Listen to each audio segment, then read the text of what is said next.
It's time for an Equity.Guru Investor Roundtable. I'm Rob in the corner. Hello. That's Galen down here in the basement. Up in the far corner is Vishal, kind of in the dark. And some have said that about him before. And upstairs in the penthouse is Chris Perry, the guru himself. We're talking about Tiidal Gaming Group today, TIDL on the Canadian exchange under brands banking new. TIDAL. Double I, buddy. No, Well, I no, know. no, I'm no, talking about, not their ticker, not their no, I'm ticker. talking about the symbol. Oh, shit. TIDL on the Canadian exchange. By the way, it's Thomas Hearn or Tom Hearn, who used to be the CFO at The Score. He is the brand spanking new CEO of Tiidal Gaming Group. And Chris Perry, you're actually going to tee this up. Not to be confused with Hitman Hearns. That's right. Tommy Hearns, the welterweight champion of the world at one point. He was a badass. We're confusing a lot of things, so I thought I'd make that one clear. Listen, Tiidal Gaming is it's a weird one for me because back 2 or 3 years ago when esports in the public markets was just sort of a thing that people were trying to figure out, Tiidal was slinking around in the background ready to go public. They had an esports team set to destroy, which was, it had some notoriety, was up there. It's not quite FaZe Clan or one of those, but, pretty strong representative at a lot of esports tournaments. I was wandering around those same investor conferences where they were trying to get their money to go public saying, but what else have you got? Because teams don't necessarily make money. They're great if you're an NBA player that wants to have fun on the weekends. They're great if you're, a 7-Eleven and want to attach a brand to a bunch of 15-year-olds who may or may not show up to work the next day. But in terms of an investment, there wasn't a lot going on in owning an esports team and making money at the end of it. So I was wandering around saying, but what else to every esports deal that was out there. The ones that have made it through the gauntlet of the public markets thus far have not been just teams. They've been betting platforms. They've been tournament platforms. The gaming stadium is another one. Guys that are in esports but also have a business, right? Esports isn't the business. It's an area of other forms of business, right? So in a similar way to Twitch is not an esports business. It's a platform that deals in esports. So you want to make sure that you've got more than just representation in the public eye. You want to have revenue coming in, profit coming in. So fast forward a couple of years, Tiidal never actually got itself public until just recently. And the just recently that I think really made them interesting is they finally figured out what the business is that goes around the team. The team is great for bums on seats, eyeballs, attention, but you need something behind it that is a real business. And what they've got is, I think it's best summed up as bet on yourself. We've all seen the esports betting platforms come up. We've all seen sports betting platforms come up. There's a lot of interest in both, but there's also a lot of competition for both. Betting on yourself is something that's more interesting to me because I'm not really that interested in putting money down on a Fortnite tournament in Bucharest. But if I'm playing Rocket League against 3 of my buddies and we want to make it interesting and throw $10 in the pot and let a third-party platform keep track of the results and divvy up the winnings, well, shit, thank you very much, Tiidal, for existing. Yep. So I think that they've got a new body at the top that has come from The Score. And The Score, as we were talking before we started filming, has had more pivots than Baryshnikov. It has explored every opportunity to make money out of sports over the last 5 years. Not necessarily for any great success other than market cap. Market cap, they've done really, really well, and it has always baffled me. So they've got one of the execs from that team into Tiidal to create that similar sort of, fundraising success and suck down a bit of his knowledge in terms of places that... Sorry, I'm just throwing a cat down. some knowledge in terms of places where the company can grow. I think this is really interesting to be in this deal at this time and in a space that has a lot of room to move. And it looks like the stock's pretty happy about the new CEO, but we'll get to Vishal's charts here in a second. You got any thoughts there, Galen, on the old title? I do. As Chris said, they've been around for a while, have been slogging away with Lazarus, their esports team, one of the first teams to sort of be put together in that kind of venue. But the problem is, as Chris said, is that the esports aspect of it is an entertainment section, and it's really hard to make money with that. What you need is another thing to sell, a business modal. Now, what they've done, which is kind of interesting, sports betting is kind of hairy at this point. Despite there being a lot of competition, the legislation's all over the place, and nobody knows how it's going to become legalized in each different country, and it's very difficult to penetrate markets. But what these guys have been able to do is sidestep most of that legislation by involving themselves in skills-based wagering, or fantasy game-based wagering, which escapes most of the constrictions that are placed on, or constraints that are placed upon normal sports betting platforms. So they can penetrate other markets very easily, and now can spread themselves out. Their only one concern, of course, since this is esports, you have a very wide demographic, and they really have to make sure that they're serving the over 18s so they don't get themselves in trouble. They don't want a bunch of 15-year-olds placing bets and then all of a sudden shutting down the network. So that's their one big concern, I think. But other than that, I do see a lot of runway for these guys. With the involvement of Tom Hearn as from the score days, they did have pivoted a lot, but they really have become a recognizable name within Canada for referencing sports. A lot of different people worked for them. Jody Vance, one of the people that works with us, was one of their employees at one time. In fact, in and around the time that Tom was there, apparently they have a shared history. But it's interesting that they're bringing him on board, because this shows to a certain extent, regardless of what you may think about the pivoting with the score, it's a mature business in a sense. And so they're really bringing legitimacy towards their product by bringing this big guy in, as it were, who's able to raise money. And that's basically what they really need to do over the next little while, because their growth is going to be the next thing that they need to do. And that's going to be time consuming. It's going to need a lot of strategy, and it's going to need cash. So this guy is going to be able to hopefully supply that. So not necessarily something that you're going to see a lot of revenue at the beginning. This is a high growth phase, but you can see that, and as Vishal will show you later, a lot of people are pretty damn happy that they brought Tom Hearn on, and have actually brought the stock value fairly near to where it IPO'd, which is kind of a difficult thing these days. Yeah.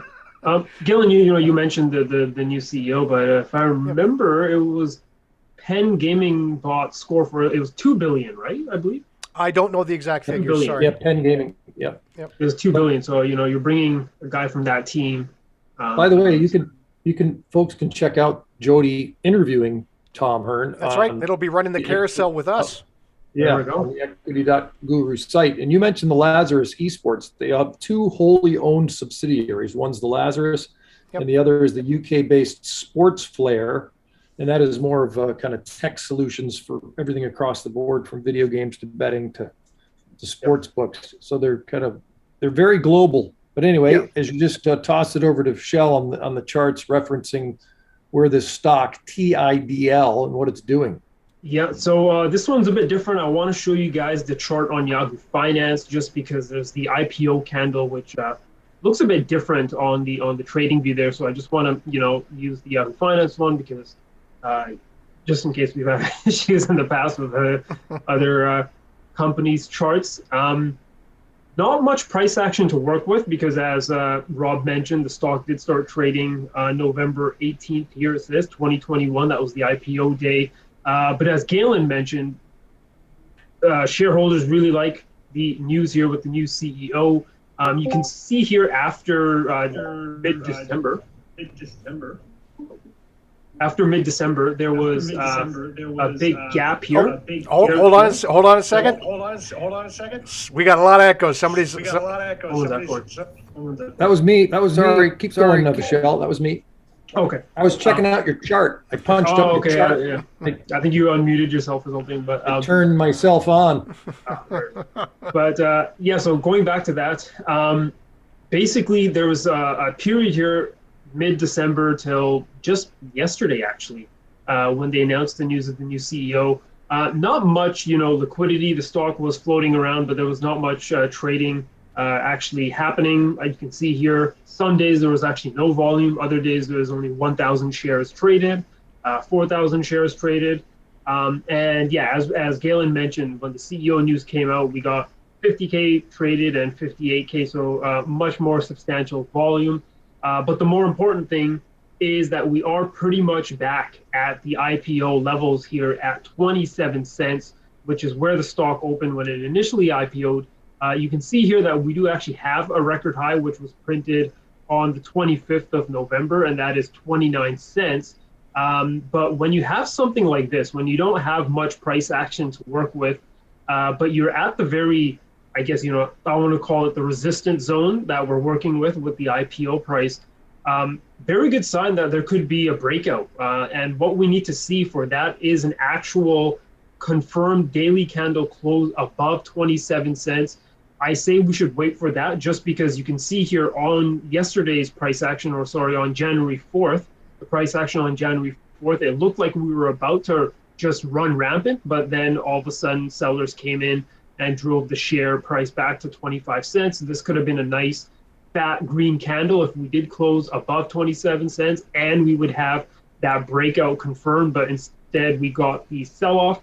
And today on the 5th of January, 2022, we got a nice big bump up again. So when this video comes out, it is going to be Thursday, the 6th of January, and I'm actually quite excited to see how the price action develops, because by the time this video comes out, folks, maybe we actually do have that breakout above 27 cents, which again, I just think will be much more exciting because we have limited price action to work with, and a close above 27 cents is a breakout, for all purposes here. And I think if we get that breakout, we're likely taking out 29 cents and making new record highs. But alternatively, if we don't get that breakout above 27 cents, if we just begin to range around this price zone, then there is a chance we can, maybe even head back lower to the lows here at 18 cents. So big day and a big few weeks actually coming up here for Tiidal Gaming. Now, just a quick correction: we won't be seeing this on Thursday, January 6th. We're going to be featuring Veggie on that day. There we go. But this will be coming out momentarily. Promise. Yes. You'll probably see this for the first time on Monday, the 10th. There you go. But same perspective. And with that in mind, Chris Perry goes first with each of you holding 7,500 bones in your kitty. Ouch. Well, this is an interesting one because I honestly believe that this is the stage of life of this company where you're going to get the best value. There's a lot of things that they're going to put in play over the next 6 to 8 months that are going to necessitate the share price going up. The problem for me is I don't know how long it's going to take to get to those things. Yeah. And esports is one of those sectors that runs really hot or really cold. So you may find opportunities to buy in cheaper than it is right now. That said, cheaper than it is right now might be really sort of trying to gild the lily, because at the moment it's a $19 million market cap. Much the same as the discussion we had recently with plant-based foods. This is a sector that has had $100 million companies go boom out the gates. Right. That had a lot less going for them than what this company does. So, at a $19 million market cap right now, is it worth that? I'd say that's pretty reasonable and justifiable. And getting much lower than that wouldn't make a lot of sense at this point in time, unless the company couldn't raise money or was running out of cash or something. I don't think that's the case. I think they're gearing up for bigger things, and that this market cap will be long gone reasonably soon. So with that in mind, I'd probably put 3.5, 4 grand of your 7.5 into the pool right now.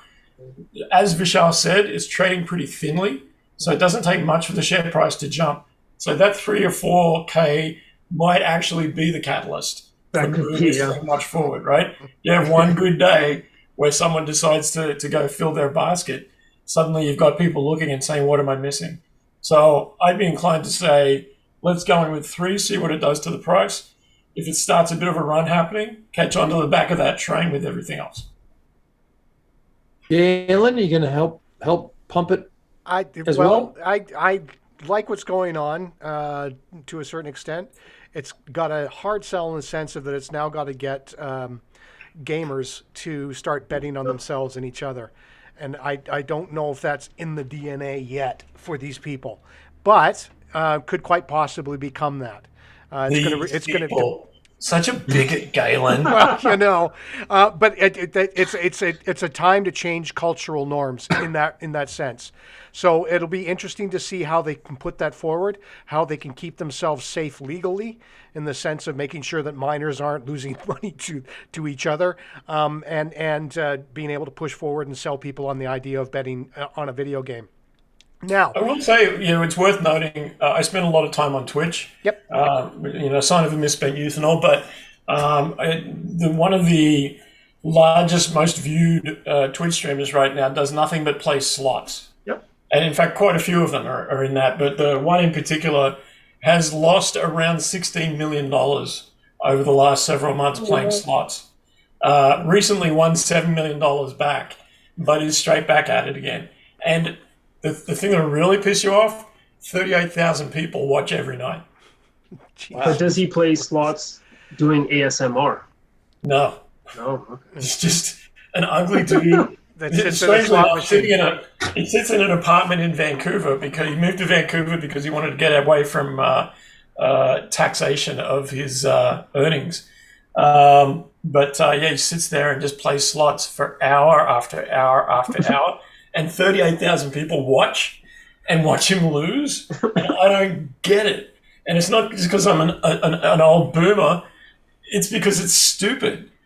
But those 38,000 people are interested enough in gambling online that they're watching someone else do it.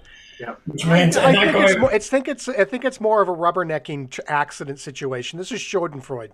This is people looking at something going, look at this fucking loser. He lost again. He lost again. Checking in for 2 minutes maybe, but for hours, just watching line after line after line play. Yeah. There's a real interest in gambling amongst gamers. If you can get those guys to bet on that guy rather than just watching him lose money, that's the ticket.